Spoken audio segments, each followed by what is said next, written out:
Good morning, everyone. Let's do some prayers and then start our class where we are talking about the main points from Yoga Vashisht. Om Guru Brahma, Guru Vishnu, Guru Devo Maheshwara, Guru Sakshat Parbrahma, Tasmai Shri Guruve Namaha. Om Bhur Bhavaswaha, Tat Savitra Varenayam, Vargo Devasya Dhimahi, Dhiyo Yo Nah Prachodayat. Asto Ma Sadgamya, Tamso Ma Jyotirgamya, Mrityorma Amritam Gamya. ओम सहनावतु सहनाभुनक्तु सह वीर्यं करवावहे तेजस्विनावधीतमस्तु मां विद्विषावहे ओम शांति शांति Shanti Om. So we are looking at the Saptabhumi part, which Yoga Vashisht gives it to us through Rishi Vashisht. And we looked at the first step on this bhumi, Shubh Icha, last week. That means auspicious wish. That is the literal translation of Shubh Icha is. Then the second step is Vicharna, reflection or investigation. Because mind has all those Shubh Ichas in it, then it becomes conscious of its own weaknesses. Any kind of a flaws which it's carrying, wrong notions. So in order to remove those, we have to reflect on those first. So that's called manan or vicharna. And from here, where does a sadhak go? The next stage is called tanu manas or tanu manasa, the subtlety of the mind. So non-attachment to the sense objects, which arises due to subtle thinking, along with reflection and virtuous desires, is called subtlety of mind, tanu manas. Because detachment is so important because attachment clouds our discrimination. See, we are well aware of it. A doctor is unable to operate on his or her own child because doctor will become nervous and even start worrying. That is the attachment. But under similar circumstances, the doctor is able to assure others that there's nothing wrong, nothing to worry about. You will get better. Attachment. Detachment makes us discriminative. And with this initial quality,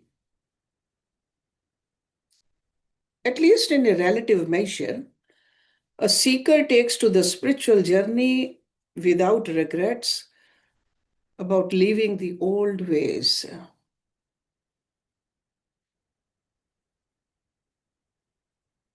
Some people who attend weekly satsangs,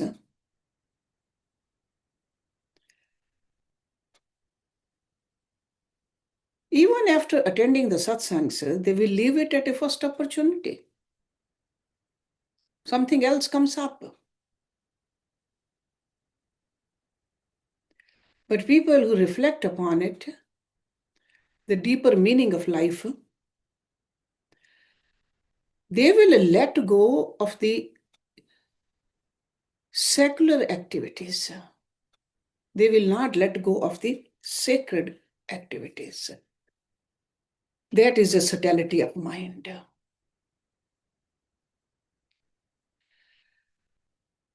They may even feel that it's a burden to attend social functions.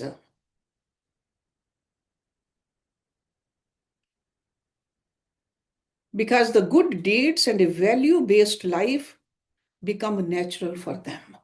Automatically, they are turned towards the virtuous deeds. So the reflective mind discriminates between the real and the unreal, eternal and the temporary, absolute and the empirical.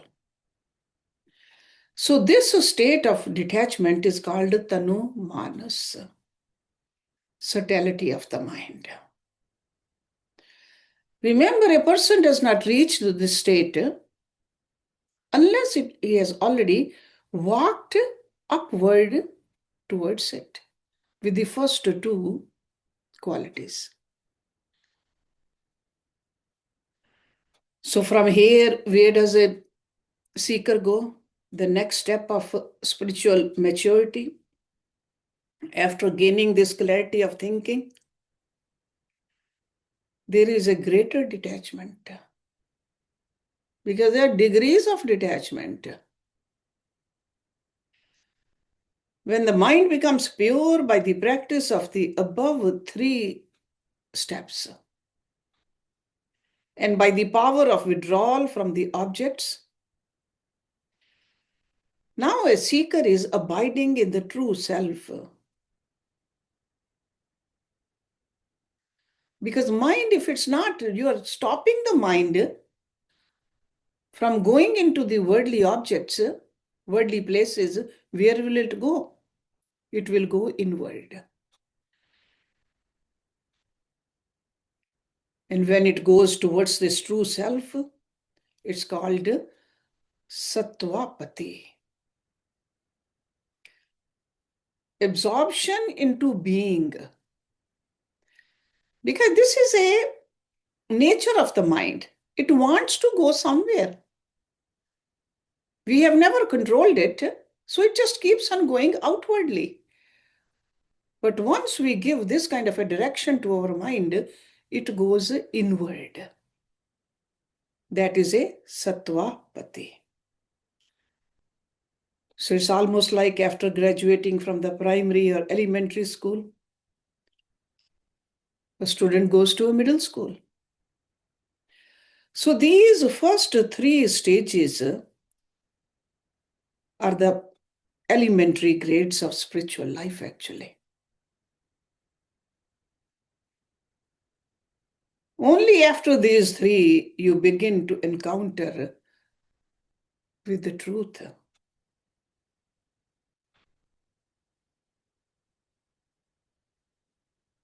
For example, a couple wishes to attend a party without telling their child. So they put the child to bed, force him to sleep. Child is energetic still, doesn't want to sleep. Child is in a playful mood. Under threat, he may lie down, may even pretend to be asleep. But what will happen as soon as parents are out of sight? Child will get up, ready to play. After some time, feeling tired, he will leave his toys and he will sleep easily without any fuss. Our mind is like this playful child. It's energetically running here and there.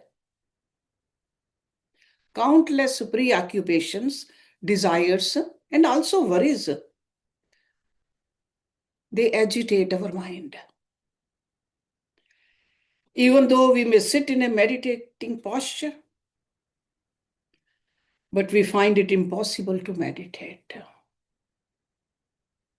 But when a mind has practiced discrimination between the real and unreal, and when it has grown detached from the unreal, it willingly begins contemplation upon the truth.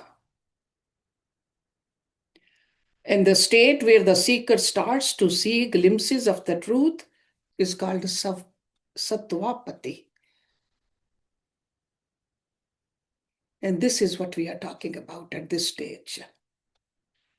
Absorption into being. Notice that the degree of detachment increases with each stage.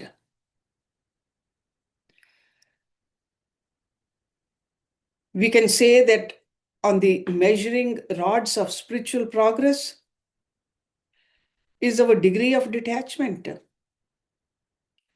Initial detachment is marked by pain and regret or having given up. Everybody else is enjoying this worldly pleasure. Why do I have to do the sadhana? There's a little pain in the mind. But our Guru says you have to forcibly withdraw your mind.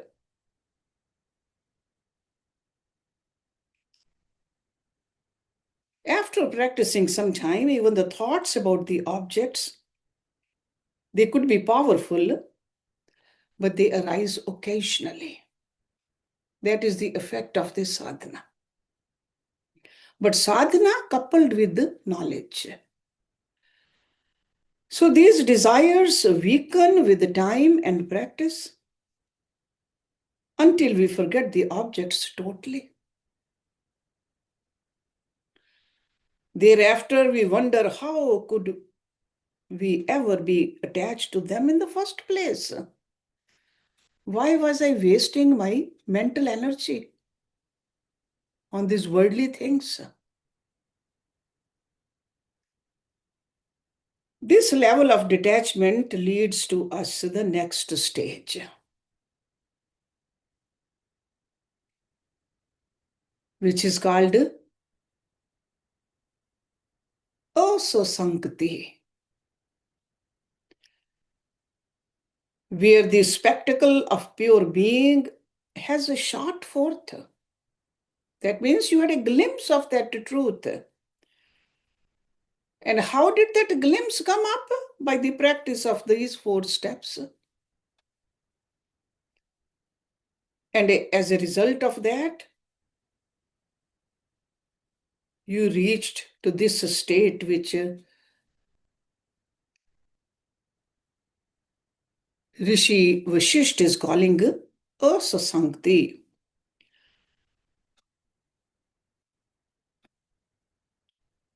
It's called non-union. Asasankti, non-union. So non-union from the objective world.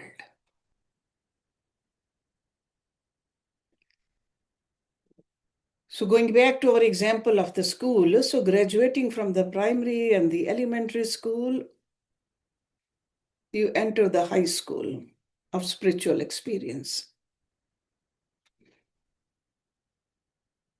Mind is withdrawn easily from the world. Occasionally other thoughts arise, and you bring the mind back to the contemplation upon the reality. And the seeker who gets even a glimpse of the reality is called Brahmavid, knower of reality. When the practice of contemplation becomes effortless, the seeker becomes totally detached even from the body, let alone the objects of the world. And it is very difficult for the seeker to be extrovert after that.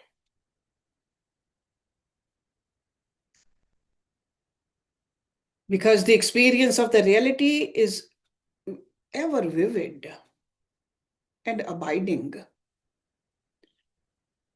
The seeker may come out of contemplation sometimes,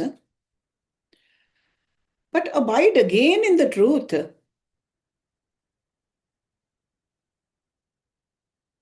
Very quickly and effortlessly.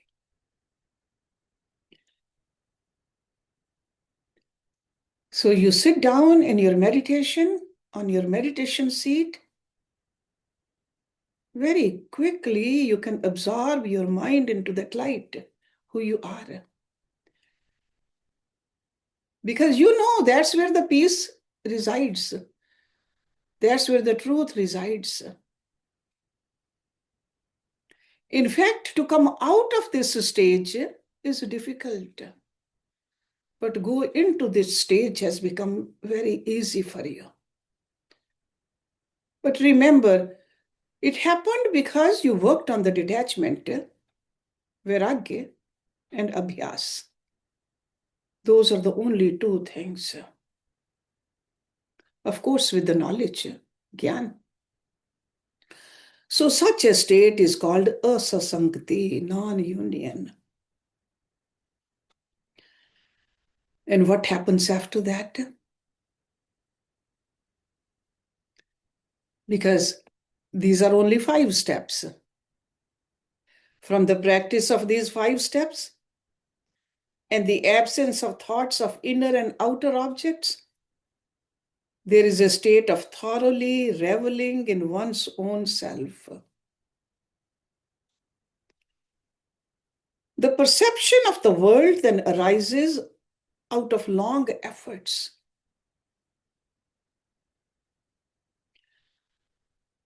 Often employed by others. This is called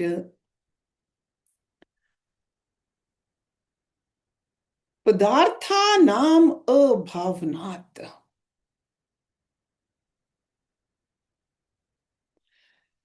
Non-ideation of the object. And this is the 6th step of knowledge,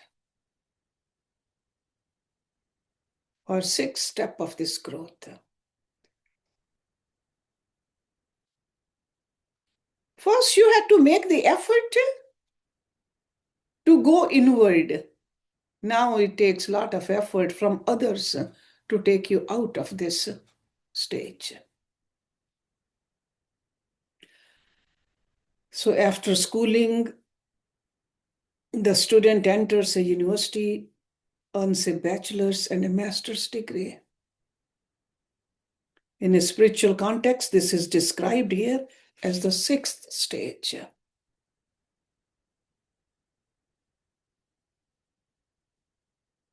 Some people sleep lightly, waking up with the slightest sound.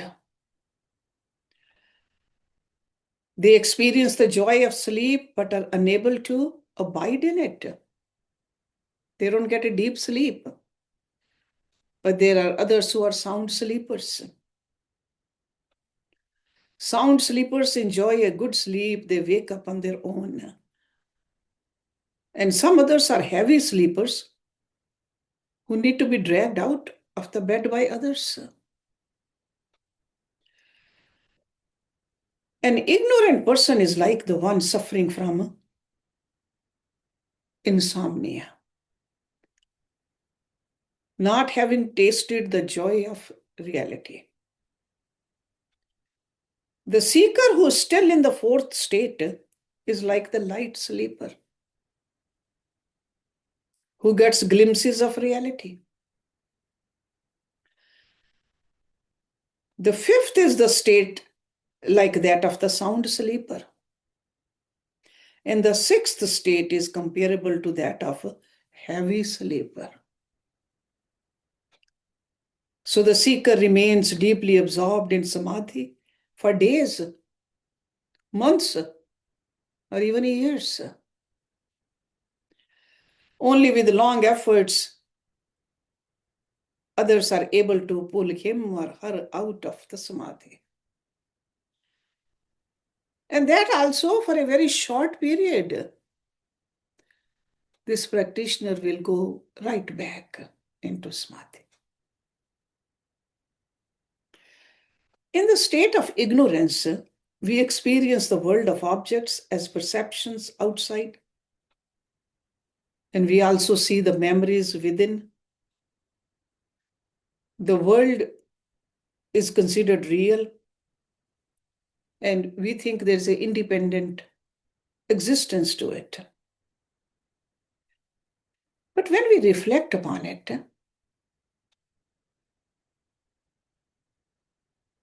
the distinction between outside and the inside vanishes.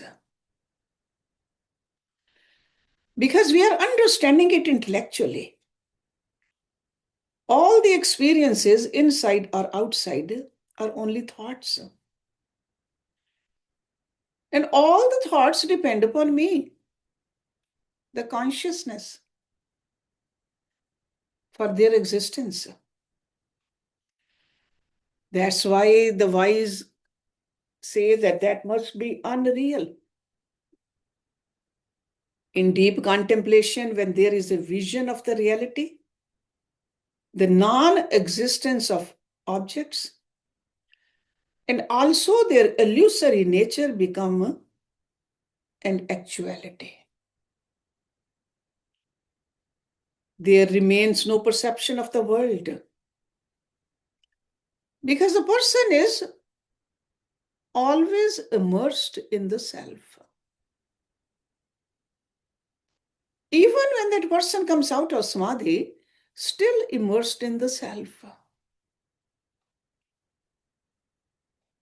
That's why this state is called padartha abhavana, non-ideation of objects.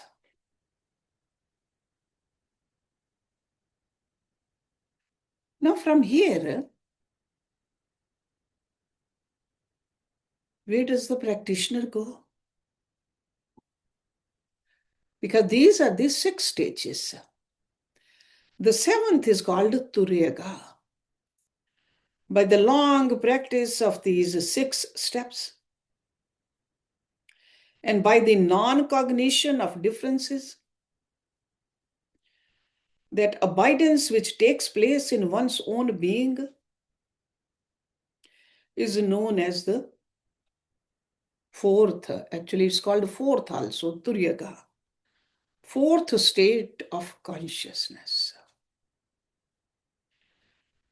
So the final state follows automatically, actually. Once the other 6 are practiced. This can be something like a doctorate degree.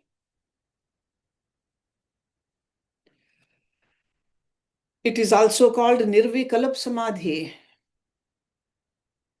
absorption without distinction. No vikalpa. The realized person remains in this state, does not come out of it even when prompted by others to do so. The body of the realized one remains as though dead, but with life continuing to function due to prarabdha. And prarabdha is unexhausted karmas. This is known as the 4th stage described in the Upanishads, Mandukya Upanishad especially. In Mandukya Upanishad, Rishi said, it is not conscious of the internal world, nor conscious of the external world, nor conscious of both, nor a mass of consciousness, nor simple consciousness, nor unconsciousness. So that Rishi is explaining with this negation. It is unseen by the sense organs, beyond empirical dealings, that means not related to anything, incomprehensible by the mind, unthinkable, indescribable, essentially of the self alone, in which all phenomena cease. Then he says the peaceful, all bliss, and non-dual.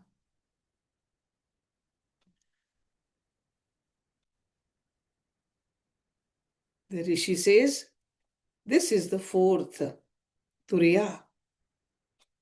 That is the Atma. And that is to be realized.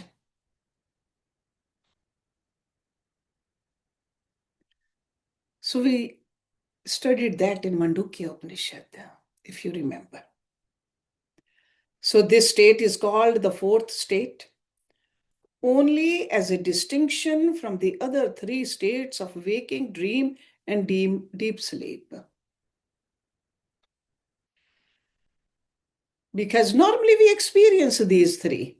In fact, every day we experience waking, dream, and deep sleep. But this is the fourth. This fourth state pervades all the other three states. In fact, the other three states are only superimposed on this one. This is the reality. This is the truth. This is also described as a Sahaj Samadhi, the natural state of being. It is so natural. It is so available to all of us that we just disregard it. We are looking for peace and the happiness outside without realizing that this bliss and the peace and the happiness is our real nature. And it's very easy to obtain. That's why it's called Sahaj Samadhi. When the identification with the body vanishes in the vision of the supreme reality, then the mind experiences the truth alone.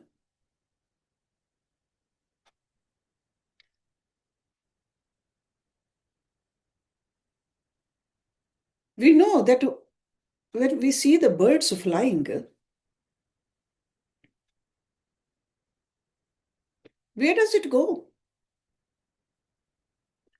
Wherever it goes, it remains in the space alone.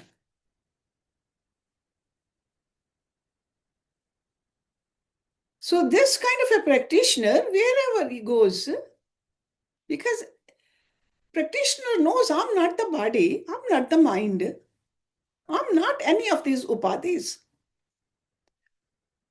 Wherever I go,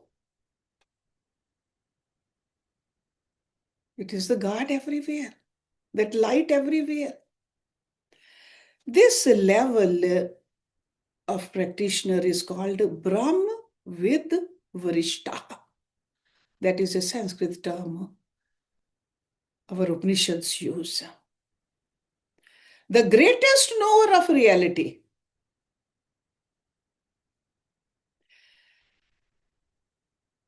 Because from here, there's no more slips or falls. It is the final supreme destination. So these are these 7 stages. So if that big scripture which we studied, with the help of the stories, this is what we learned, that keep on practicing. Starting from changing your desires from inauspicious to auspicious, shubhecha. Reflect upon them, vicharna. Then make your mind subtle. Look at the subtlety of actions also, motives also. Tanu manasi. Absorb, start to absorb yourself into the truth. Sattvapati. Then asasankti. Then padartha bhavna. And then final turiyaga. So saptabhumi. Then Rishi Vashisht said, O Ram, those blessed ones who have reached the 7th state of knowledge, the great ones who delight in the self, have indeed attained the supreme state. Because a seeker always wonders if there is something higher to be reached than the peak which is indicated by my Guru. Because we want to know the ultimate that can be attained. In the secular world, we always look for the higher and higher positions, better and better place. But a yogi looks for this kind of a height. And Vashisht is assuring Shri Ram that the seventh state of knowledge is the highest state, the supreme achievement of life.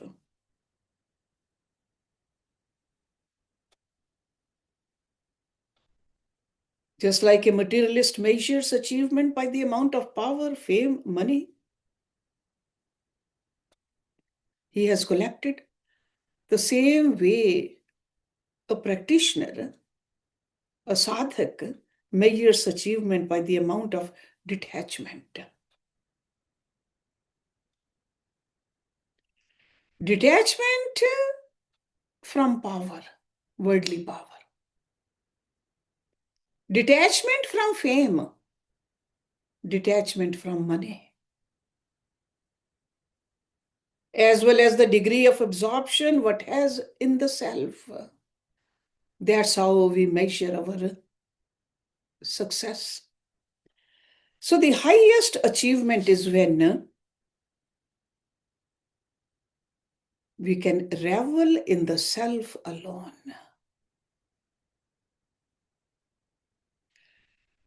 We feel we are fortunate when our desires are fulfilled, but the truly fortunate are those who have no desires and are still totally fulfilled. They remain as bliss itself. And for them, there is no return from their eternal abode.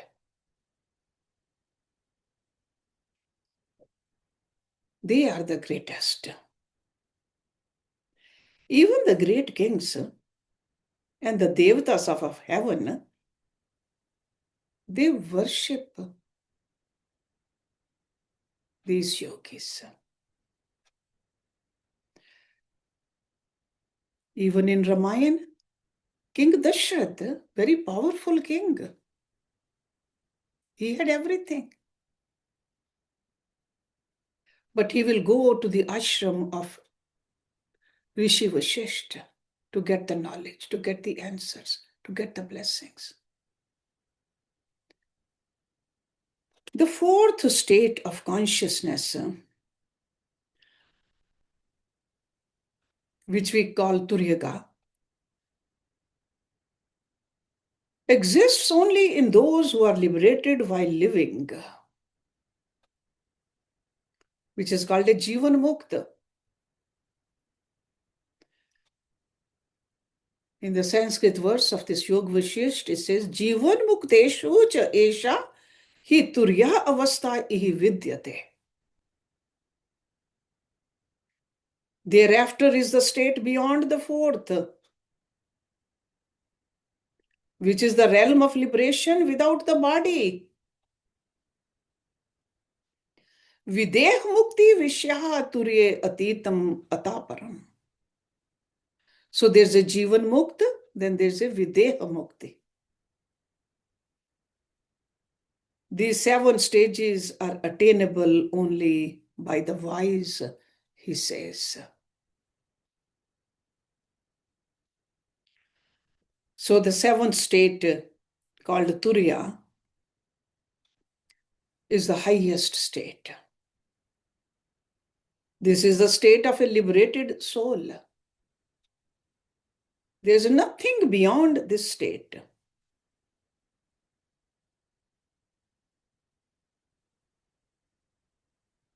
So sometimes the word Turiya Atit is used beyond the fourth. It is used with reference to the body only, actually. There's nothing beyond Turiya. And the term liberated while living, Jivan Mukta, and liberated without body are also used with respect to the body. but there's no difference in the state of consciousness. So the words space conditioned by the part and the space unconditioned by the part are all meant with reference to the part. So this deh, videh, or jivan is in that context. The space is ever free of all conditionings. We all know when the part breaks, the part space does not merge into the outer space. Actually, it was already one with it. There was only one space all along. So worldly intelligence, smartness, cleverness do not give us the spiritual knowledge. It is said that the knowledge of the reality is gained by faith, devotion, and meditation. That's what we learned in this scripture. By a pure, subtle, and single-pointed intellect. We saw in this scripture that there was a constant conversation between the student and the guru. And student was Shri Ram, God incarnate. Even though he knew the answers, but as a student, it was his duty to ask questions. And then Rishi Vashisht, as a guru, kept on answering.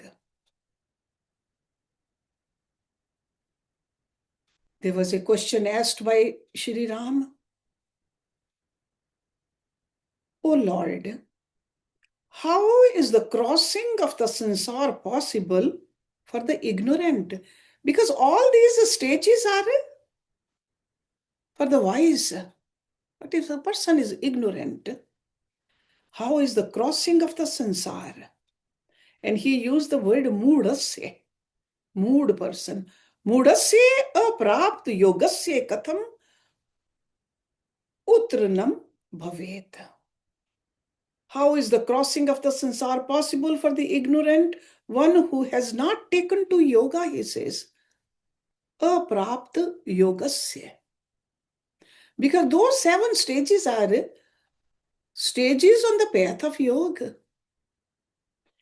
And what is the fate of one who has practiced the initial steps of yoga, but dies without reaching the goal? Adurasya mritasya ath kidrishi bhagwan gati. So a person has started to climbing on that ladder, but has to leave the body. What will happen to him?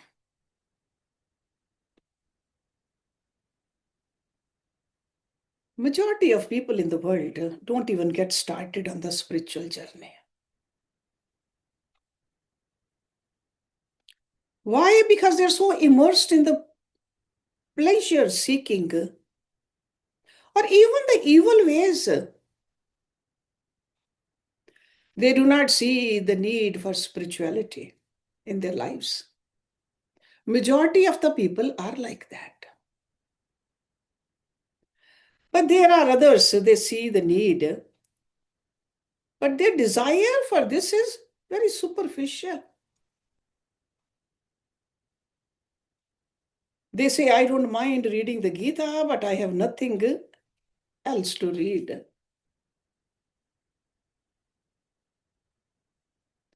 They feel the spiritual path is good, but we have neither the time nor a deep interest for it. A large number of people regret towards the tail end of their lives, not taking to the spirituality when they were young. Others make the excuse that their time has not yet come and that when God wishes, they will walk on the spiritual path. They just leave it on God. How can that subhecha or the auspicious wish can come to such people?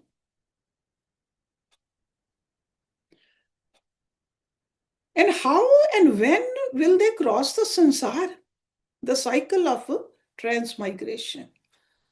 This is Shri Ram is asking.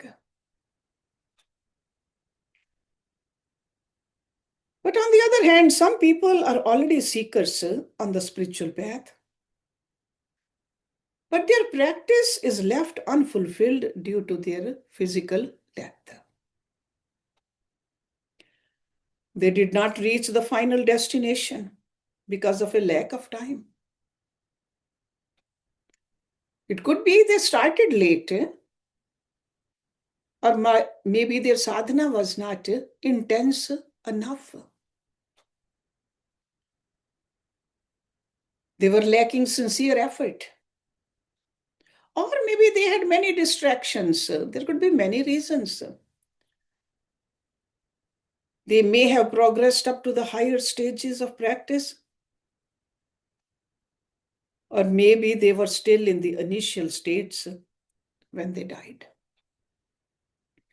So what happens to these kind of seekers? Do they have to start all over again? What type of birth they get after that? Are they at an advantage because of their previous practices? And when will they get liberated? We saw the similar question was asked by Arjuna also in Bhagavad Gita. Over there, Lord Krishna was the guru. Arjuna was the student. In Bhagavad Gita, chapter 6, the verses 37 to 39, he says, O Krishna, what is the fate of the seeker whose mind gets distracted and hence does not reach the supreme goal before death? Not being firmly established, will his efforts get destroyed like clouds scattered by the wind. That means, see, clouds, they are supposed to give the rain. So they did not give the rain. They just, with the flow of the wind, they just got scattered. Will he remain in between, achieving neither spiritual nor material success? So in essence, this is what Shri Ram is asking. These questions are very natural for the seekers.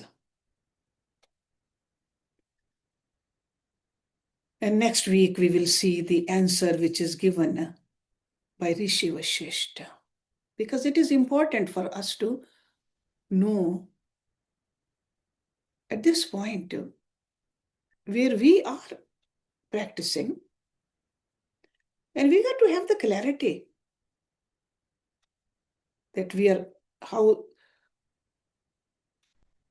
strong our practice is, how determined we are, how faithful we are, and what will happen.